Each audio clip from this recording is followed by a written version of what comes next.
माननीय उपाध्यक्ष महोदय, आज आपके माध्यम से मैं हमारी मंत्रालय की डिमांड फॉर ग्रांट के सिलसिले में जिन जिन सम्मानीय सांसदगण ने भाग लिया उन सबको मैं विशेष रूप से धन्यवाद देना चाहता हूं। हमारी इस मंत्रालय की मंत्री MP Mansukh bhai Mandaviya ji, TN Prathapan ji, Dilip Saikia ji, DV Kalanidhi ji, Pratima Mondal ji, Krishna Devarayalu Lavu ji, Rajendra D Gavit ji, doctor Alok K Suman ji, ET Mohammed Basheer ji, Anubhav Mohanty ji, Francisco Sardinha हाजी, Janardan Singh Sigriwal ji, Sunil Dattatray Tatkare ji, advocate AM Ariff ji, P Ravindhranath ji, Rita Bahuguna Joshi ji, doctor K Jaya Kumar ji, Ajmal Badruddin ji, Thomas साजिही कादिन जी और श्री शशि थरूर जी, कुंवर दिनेश आली जी, श्रीमती सुमाथी ठंगा पांडियन जी, जसबीर सिंह गिल जी और कोई रह गया, और सुरेश जी,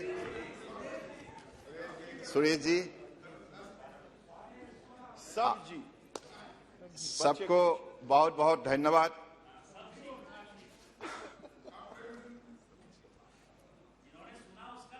हाँ, सबको धन्यवाद, सबको मैंने धन्यवाद दिया। स्वास्थ्य में विशेष रूप से आप सबको मालूम है, डिमांड फॉर ग्रांट के सिलसिले में आप लोगों ने बड़े खुल के अपनी बात रखी और एक बात हम सबको हृदय से सहमत जताने चाहिए, खास करके हमारे देश के आदर्शवादी नेता प्रधानमंत्री नरेंद्र मोदी जी की मार्गदर्शन से, उनकी विजन से आज इस मंत्रालय जो काम पिछले 7 साल के अंदर कर पाए हैं, इसका आंकड़ा मैं आप लोगों को आपका पास पेश करूंगा, क्योंकि आज जलमार्ग में जो शक्ति बसा हुआ है, इस शक्ति को पहले लोगों ने ठीक से देखा ही नहीं था, सिर्फ पानी समझा था। और माननीय प्रधानमंत्री जी ने यह उपलब्धि, यह अनुभव जगाया देशवासियों को, पानी में शक्ति है, पानी के बिना कोई प्राणी जी नहीं सकते। तो इसलिए माननीय प्रधानमंत्री जी ने हमें अपने सपने से उजागर किया, जागरूक किया और अलग अलग हमारे कोस्टल लेड डेवलपमेंट के सिलसिले में, हमारे इंडियन वाटरवेज की प्रगति के सिलसिले में उन्होंने इंडिया मैरीटाइम विजन 2030, सागरमाला 2035, ये 20 साल का जो परियोजना देशवासियों के लाया है, इसके वजह से आज, जैसे मनसुख भाई ने अपने इंटरवेंशन में बोल रहे थे कि जो इंफ्रास्ट्रक्चर बने, इसके वजह से आज हमारे देश की जो भी 95% एक्जिम और डोमेस्टिक ट्रेड के सिलसिले में हमारा जो भूमिका रहे, ये विषय आप लोगों को मालूम है।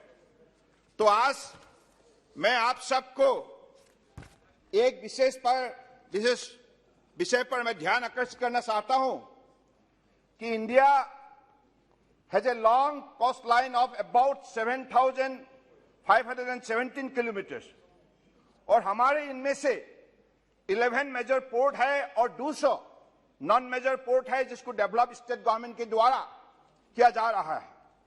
और आप सबको मालूम है कि पोर्ट की जब भी हम बात बोलते हैं तो आप सबको ऐसा लगता है कि देशवासियों को सब पोर्ट हमारे अधीन में है। ऐसा नहीं है।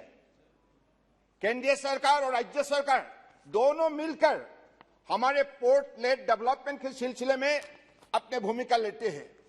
तो इसके वजह से आज आप लोगों ने देखा है कि हमारे माननीय प्रधानमंत्री जी ने जो लक्ष्य हमें दी थी, एक्सपोर्ट का मात्रा $400 बिलियन तक आप लोगों को ले जाना होगा। तो कल हमारे माननीय मंत्री वरिष्ठ मंत्री पीयूष गोयल जी ने अपने जो पत्रकार को संबोधन करते हुए जो बात रखी है, पहली बार के लिए हिंदुस्तान ने इतना बड़ा सफलता प्राप्त किया है, वो भी माननीय प्रधानमंत्री जी की नेतृत्व में ये संभव हुआ है। अगर उन्होंने लक्ष्य नहीं दिया होता तो हम मेहनत नहीं करते। मेहनत करने के लिए उन्होंने हमें हिम्मत दिया, साहस दिया, ताकत दिया और लक्ष्य दिया। मुझे लगता है कि ऐसा देश का प्रधानमंत्री जिन्होंने ईमानदारी से, निष्ठा से, भक्ति भावनाओं से भारत माता को सेवा किया है, इसके वजह से हर कार्यक्रम सफल हो रहा है। जो भी कार्यक्रम आदरणीय प्रधानमंत्री जी ने देशवासियों को दिया है, इसी कार्यक्रम को आज देशवासी सफल बनाने में सब लगे हुए हैं। यही सबसे बड़े महत्वपूर्ण चीज है। मुझे लगता है कि आज हमें इस विषय पर आप लोगों ने जो जो अपने कॉन्स्टिट्यूएंसी की, अपनी स्टेट की बात रखी है, मैं आप लोगों को कहना चाहता हूं, हर विषय पर ध्यान दिया जा रहा है। ऐसा नहीं है कि आप लोगों का बात हम लोगों ने ध्यान नहीं दिया। सागरमाला का जो लक्ष्य है 805 प्रोजेक्ट किससे मिला है? राज्य सरकार के द्वारा ये प्रपोजल भेजे गए हैं और हम लोगों ने एक साथ मिलकर इस प्रपोजल को सफल बनाने के लिए, और पीपीपी मोड का जो सरकार का नीति है, इसी के आधारित हम हर परियोजना को सफल बनाने के सिलसिले में लगे हुए हैं। और मुझे लगता है कि जो आप पोर्टलेस इंडस्ट्रियलाइजेशन, कनेक्टिविटी और हमारे इंफ्रास्ट्रक्चर और हमारे टूरिज्म, हमारे fishing harbour, coastal community development इत्यादि इत्यादि जो भी हो रहा है, मुझे लगता है कि अगले दिनों में हर प्रदेश को इससे बहुत बड़ा लाभ होगा। अब देखिए, इनलैंड वाटरवेज, लोगों का मानना था ये चलेगा नहीं क्योंकि नदी का गहराई है ही नहीं, लेकिन माननीय प्रधानमंत्री ने कहा सब कुछ संभव है।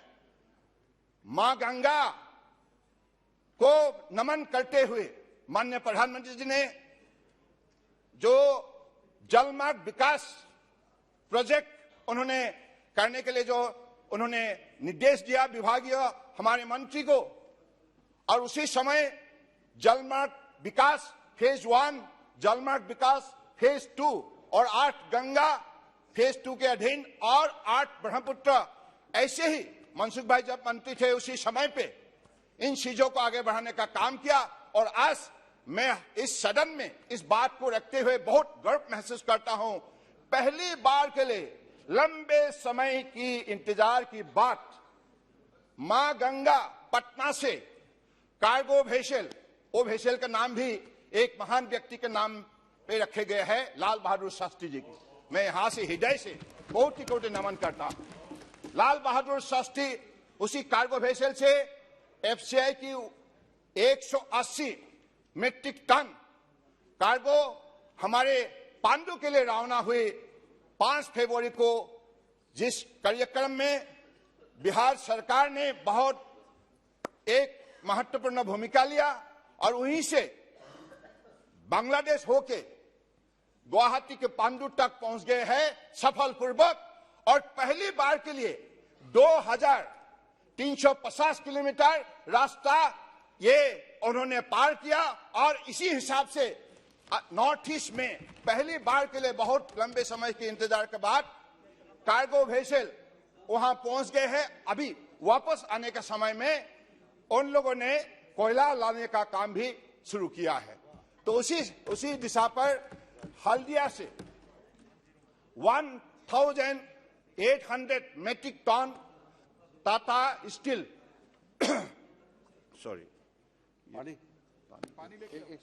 टाटा स्टील गुवाहाटी तक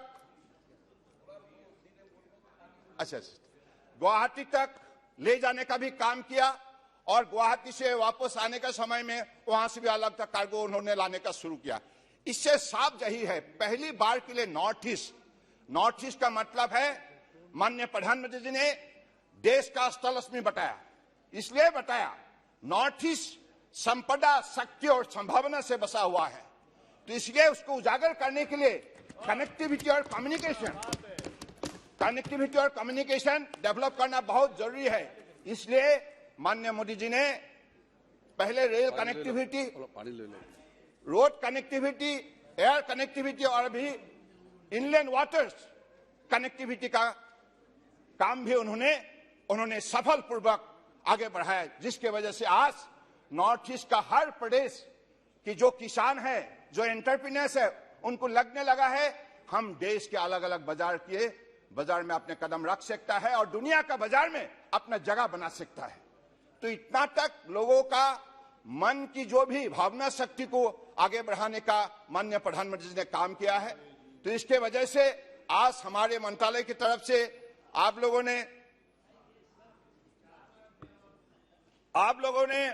जो भी कहा है, इन चीजों को हमारे मंत्रालय ध्यान से उसको एग्जामिन करेंगे और हमारे माननीय सुश्री थारू जी ने जो बताया है, आपने विजिंगकाम जो पोर्ट के बारे में बताया है, इसमें संभावना है, ये नहीं है कि नहीं है, ये संभावना दुनिया का बड़ा एक पोर्ट बन सकता है, सिर्फ मेजर पोर्ट ही नहीं, दुनिया का बड़ा बन सकता है। और भारत सरकार के द्वारा आपको भी मालूम है, DEA department of economic affairs के द्वारा वायबिलिटी गैप फंडिंग का सिलसिले में भी भूमिका पालन किया गया है। इसलिए भारत सरकार का भूमिका है, केरला जो भी मैरीटाइम बोर्ड का भी भूमिका है।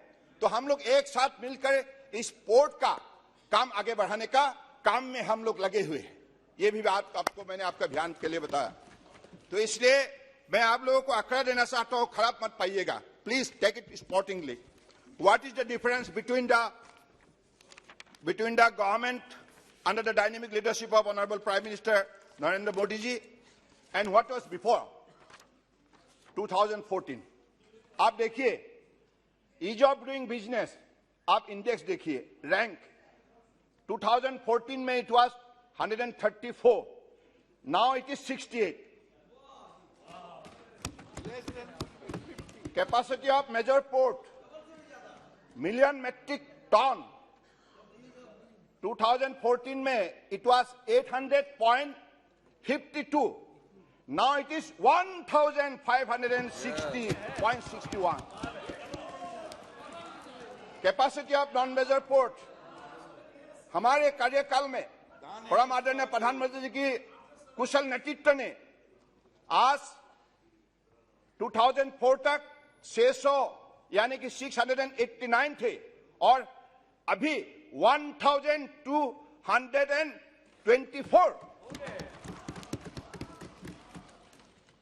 Containerised cargo handle at various major port. ये लोग हंस रहे, इतना अच्छा चीज बता रहे हैं, आप लोग सुन लीजिए।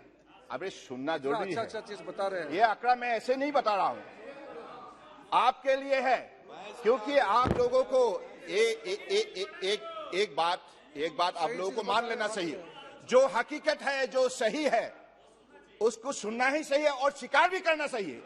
सिर्फ सुनने से नहीं होगा, स्वीकार करना होगा, कलम कागज लेके नोट भी करना होगा। तो इसलिए आप लोग विश्वास रखिए, हमारे नेता ऐसा है जो करके दिखाता है, क्योंकि वो ईमानदार है इसलिए कर सकता है। जो ईमानदार नहीं वो सिर्फ बोलेगा, करेगा नहीं। जो ईमानदार है, जो निष्ठावान है, वो कर सकता है और मोदी जी ने करके दिखाया।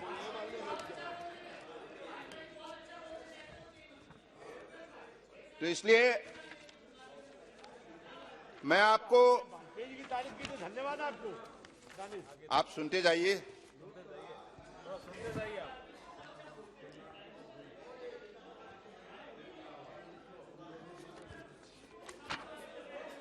इतना अच्छा चीज बता रहे हैं, आप लोग अच्छा से सुनना चाहिए, हंस रहे हैं। The government has enacted reform. हाँ, ये बात सही है, नॉर्थ ईस्ट को आपने कभी भी इज्जत नहीं दिया, देखने का कोशिश नहीं किया। आप देखिए north east south east Asia का नहीं, साइकोपेंसी नहीं, ये हकीकत है। आप देखिए, आप कौन बोले आप साइको नहीं, नॉर्थ ईस्ट, आप नॉर्थ ईस्ट देखिए, आज नॉर्थ ईस्ट देखिए, आप गया है कभी? Please visit north east, then you will discover the truth of happening in the reality of life. Every state is now prospering. Every state is now growing. Why? Every Northeasterner is getting the, self-confidence. Why? Everyone is getting an opportunity to perform at the national platform and global platform. Who has provided this opportunity? It is Honorable Prime Minister Narendra Modi ji. तो इसलिए मुझे लगता है कि आप सबको हकीकत को मान लेना चाहिए, इज्जत करना चाहिए। हर प्रांतों को अगर किसी ने साथ लिया है, सबका साथ, सबका विकास, सबका विश्वास और सबका प्रयास, ये मोदी जी ही कर दिखा सकता है। क्योंकि मोदी जी का दिल में हिंदुस्तान, भारत माता का मैप बसा हुआ है। भक्ति भावना से आप इसको नहीं देख सकते, क्योंकि आपके पास नीति थे, नियत नहीं थी। और हमारा पास नीति है और नियत भी है।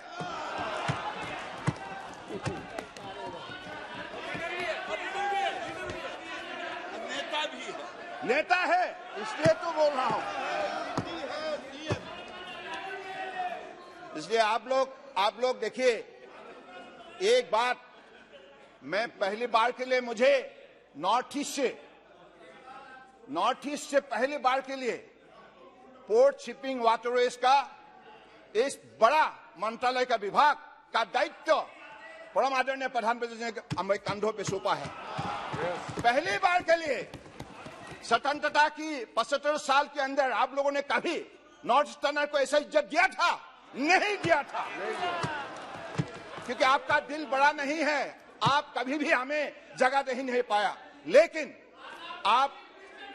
अभी नरेंद्र मोदी जी ने हमें वो जगह दी है, इसलिए नॉर्थ ईस्टर्नर उनके साथ है और हमेशा रहेगा। एक भारत श्रेष्ठ भारत, यही हमारा मूल नीति है, देश सेवा का मूल मंत्र है। तो इसलिए हमारे विभाग यहाँ कदर नहीं थी, उसके अंदर क्वालिटी थी, हमने उसका कदर किया। सुनिए, आप लोग बहुत साल तक आपने सिलाया। Please, reform to transform, revision of the criteria for right of first refusal. हम लोगों ने कानून में भी काफी बदलाव लाया, ताकि हमारी क्वालिटी परफॉर्मेंस बने और हम फैसिलिटी डेवलप कर पाए हर पोर्ट में। अभी आपने जो आंकड़ा सुना, इससे साफ जाहिर है हमारी पिछली 7 साल का मेहनत का ये फल है। इसलिए हर पोर्ट परफॉर्म कर रहा है। आपके कार्यकाल में अधिकतर पोर्ट लूजिंग कंसर्न थे, अब अधिकतर पोर्ट प्रॉफिट मेकिंग बन गया है।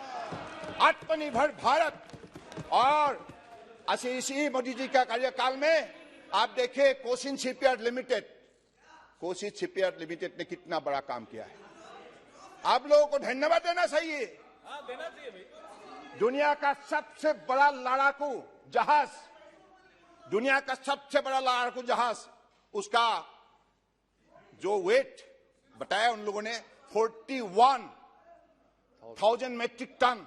कहाँ बना? वो बना कोचिन में, केरल में बना है, कोचिन में बने हैं। और हमारे इंजीनियर देखिए, आप सुनिए, आप सुन तो लीजिए।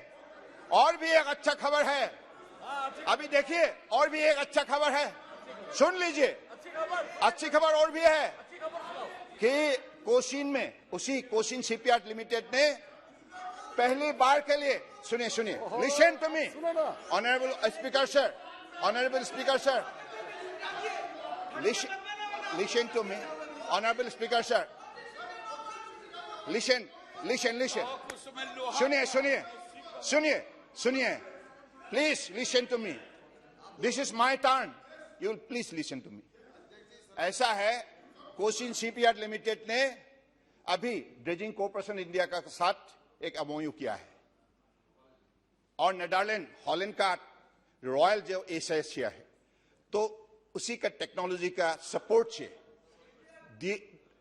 देश में पहली बार के लिए 12,000 cubic metre suction hopper dredger बनाया जाएगा।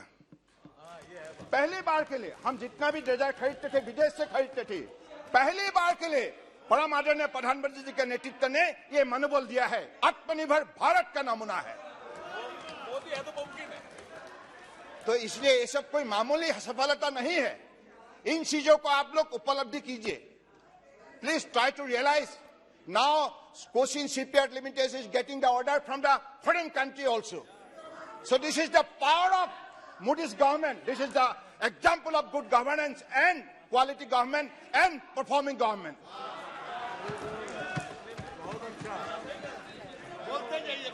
So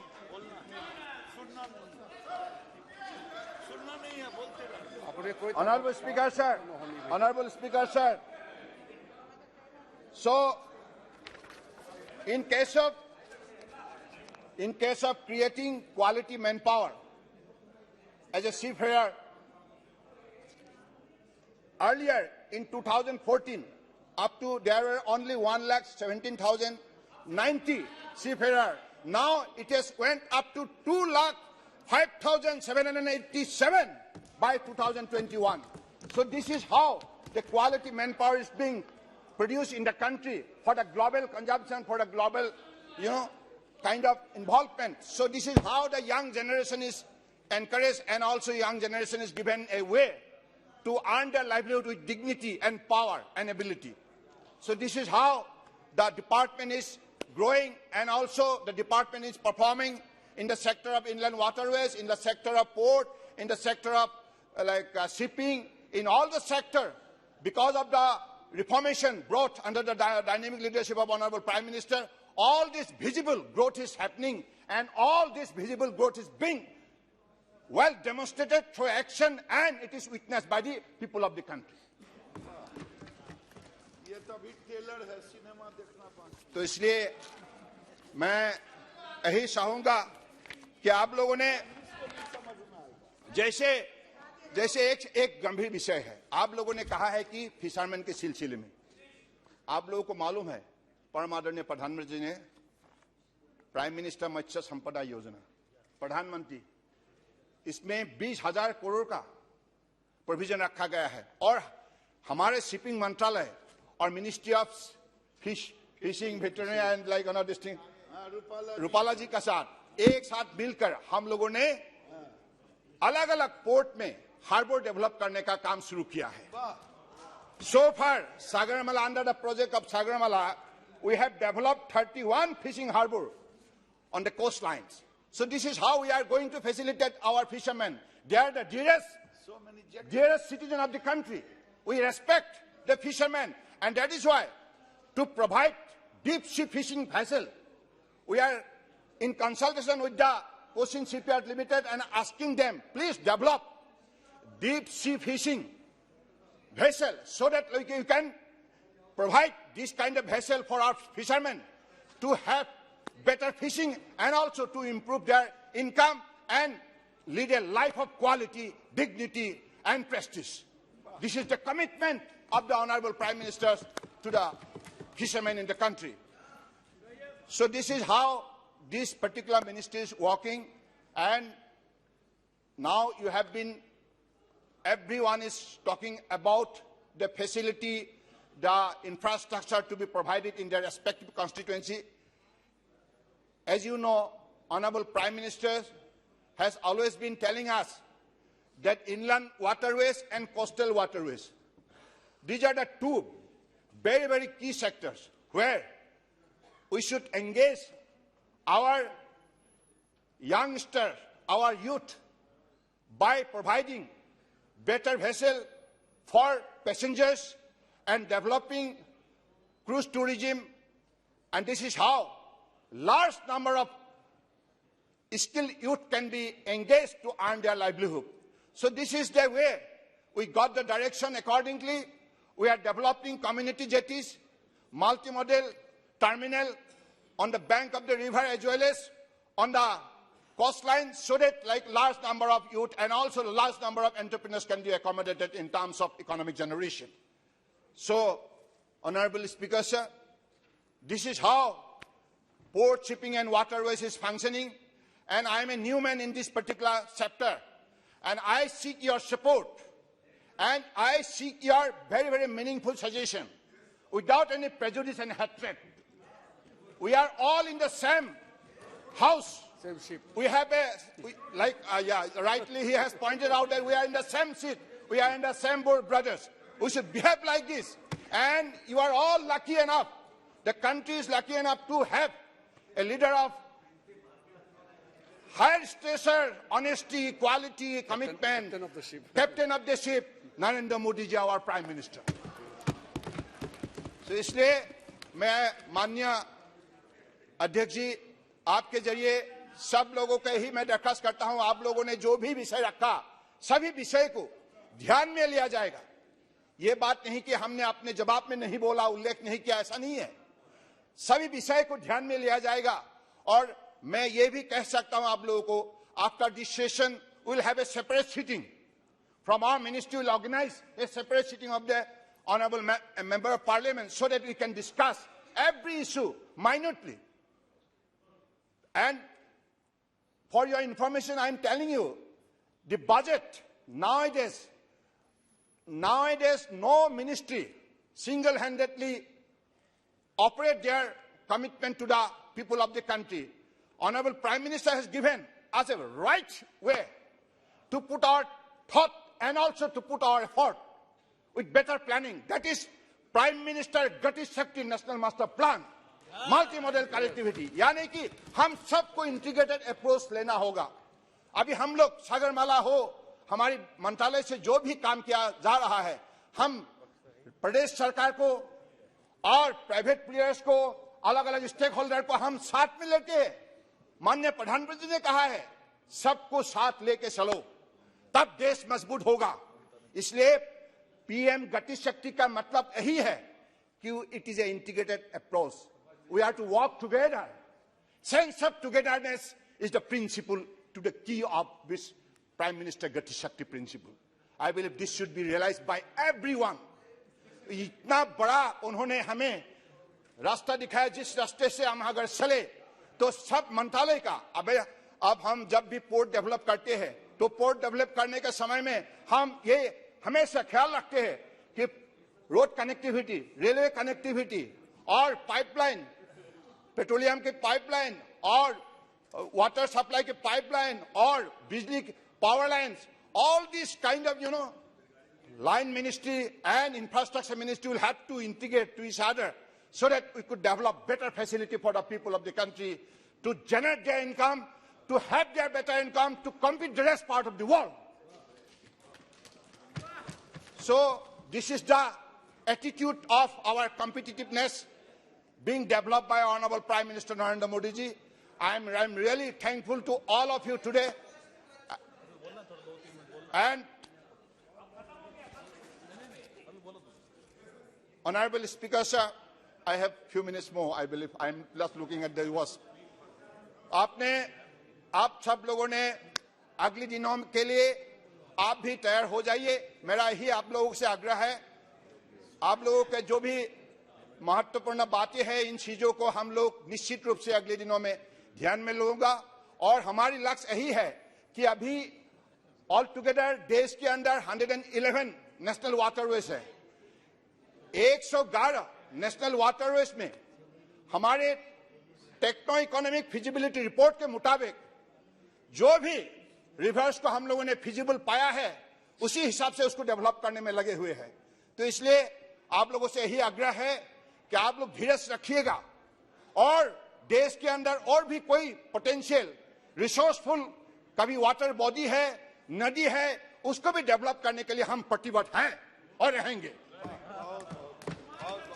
तो इसलिए मैं यही चाहूंगा कि हमारे परम आदरणीय संसदगण और माननीय अध्यक्ष जी, आपके जरिए मैं सबको फिर से धन्यवाद देते हुए और कर सकता हूं तो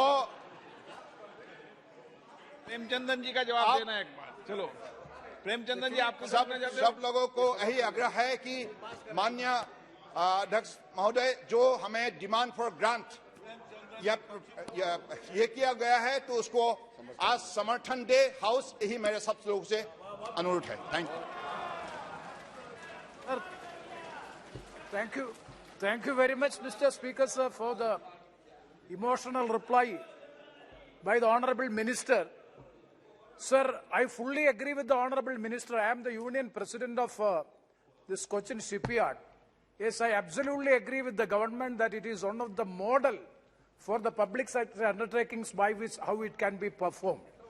And it is since 25 years it is being there. Even the previous governments have also supported. This government is also supporting. Okay. So, we fully appreciate and the work culture and the trade union culture of that establishment has to be appreciated. And when we are privatizing the ports, when we are privating the shipbuilding industry, it is to be keep it in mind that the public sector undertakings are able to work in the international level. That is the example of the Cochin Shipyard. That has to be appreciated. That is the point which I would like to highlight. माननीय अध्यक्ष जी और माननीय प्रेमचंद्र जी को मैं यही कहना चाहता हूं कि आपने जो भी आग्रह किया है भविष्य में इस विषय को देखा जाएगा।